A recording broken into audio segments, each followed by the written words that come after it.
Selamat berjumpa kembali dalam layanan audio Sahabat Seperjalanan. Hari ini adalah hari Minggu, 28 Juni 2026. Tema renungan saat teduh kita dengan judul Bendahara Hidup yang Baik. Firman Tuhan terambil dalam 1 Petrus 4 ayat yang ke-10.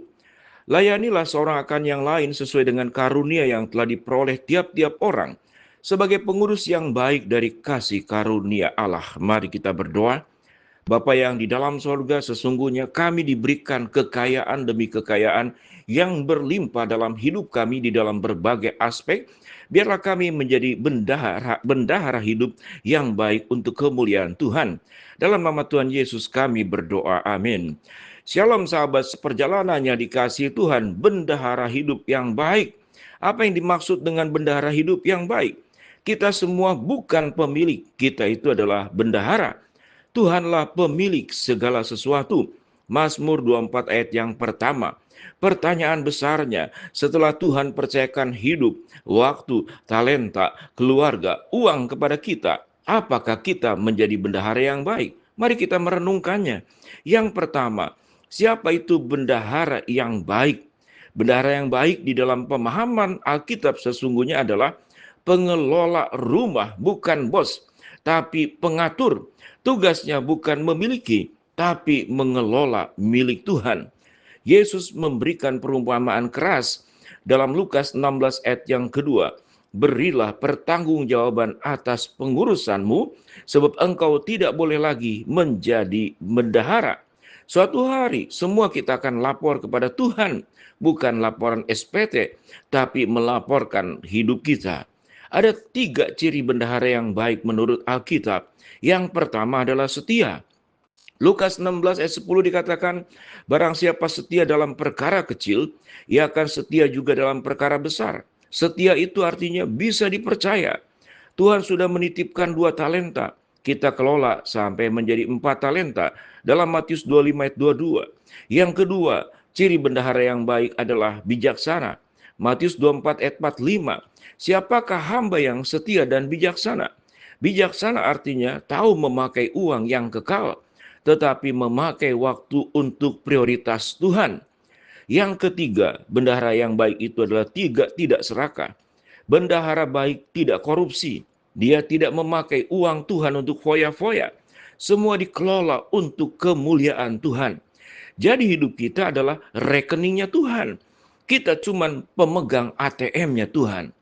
Mari kita belajar aset yang Tuhan titipkan kepada kita itu apa saja. Bendahara yang baik itu mengelola semua, bukan hanya uang. Mari kita cek 4 rekening kita. Yang pertama adalah waktu. Efesus 5 ayat 15 sampai 16 dikatakan, perhatikanlah, pergunakanlah waktu yang ada karena hari-hari ini adalah jahat. Waktu adalah aset yang paling adil. Semua orang dapat 24 jam satu hari. Tapi bendahara buruk itu boros, scroll 3 jam, media sosial, mengeluh 1 jam, tidur berlebihan. Bendahara baik itu menginvestasikan waktunya untuk saat teduh, untuk berdoa bagi anak, bagi keluarga, mendengarkan orang yang sedang terluka, dan kita jadi berkat buat mereka. Mari kita bertanya, dari 24 jam waktuku, berapa waktu untuk Tuhan dan Tuhanku? Rekening kedua adalah talenta dan karunia. Dalam 1 Petrus 4 ayat 10 dikatakan, Tuhan tidak memberi kasih karunia supaya kita pamer. Dia memberi supaya kita melayani seorang dengan yang lain. Bisa masak? Masak untuk pemahaman Alkitab di gereja. Jago Excel bagi anak muda, bantu administrasi gereja. Punya telinga yang baik, jadilah pendengar yang baik bagi orang yang sedang kelelahan. Matius 25 ayat 18 berkata, bendahara jahat, kubur talentanya karena takut. Jangan kubur karuniamu. Rekening ketiga adalah harta dan keuangan. Amsal 3:9 berkata, muliakanlah Tuhan dengan hartamu.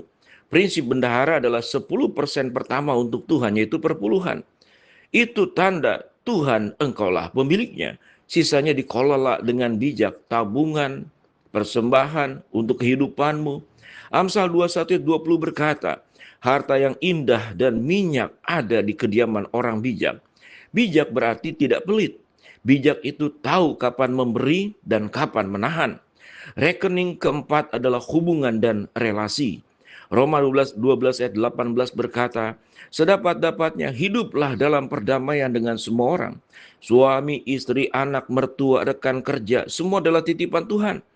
Bendahara baik tidak menghabiskan orang dengan kata-kata kasar, bersikap ego, atau diam 1000 bahasa.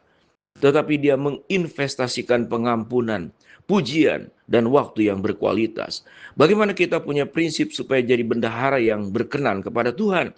Yang pertama, sadar status. Dalam 1 Korintus 4 ayat 2 dikatakan, yang akhirnya dituntut dari pengurus adalah bahwa ia ternyata dapat dipercayai. Ulangi tiap pagi, Tuhan, ini bukan rumahku, ini rumahmu. Ini bukan uangku, ini uangmu. Ini bukan anakku, ini anakmu. Status bendahara itu membuat kita menjadi rendah hati dan bertanggung jawab. Prinsip kedua adalah kelola dengan perencanaan, bukan impulsif. Amsal 21 ayat 5 berkata, rancangan orang rajin tentu mendatangkan kelimpahan. Bendahara baik buat anggaran waktu untuk Tuhan, anggaran uang untuk memberi, anggaran tenaga untuk keluarga. Jangan tunggu sisa baru memberi kepada Tuhan. Prinsip ketiga, fokus pada upah dari Tuhan, bukan pujian dunia.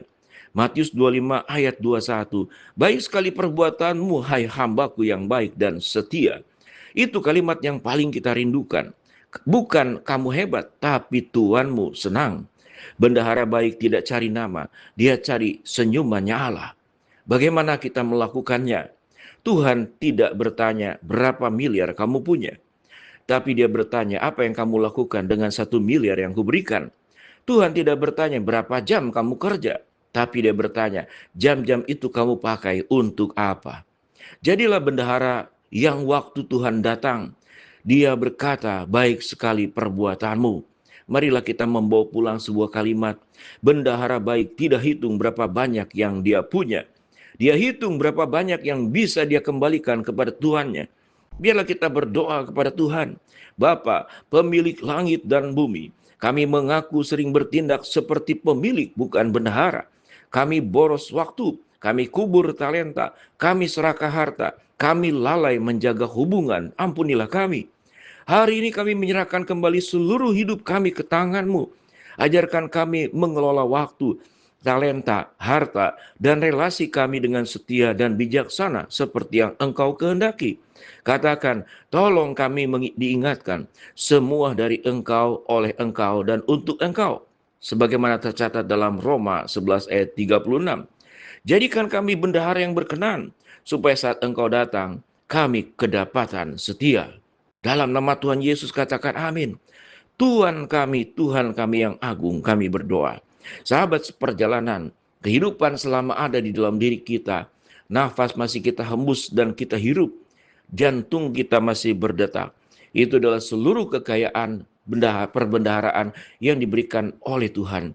Bila kita hidup tidak hanya melaluinya saja, tetapi mengisinya untuk kemuliaan bagi Allah, menjadi bendahara hidup yang baik. Mari kita berdoa. Bapa dalam surga, hamba-Mu berdoa buat sahabat seperjalanan yang sakit, Tuhan jamah sembuhkan. Sahabat seperjalanan yang sedang menghadapi masalah, Tuhan bukakan jalan.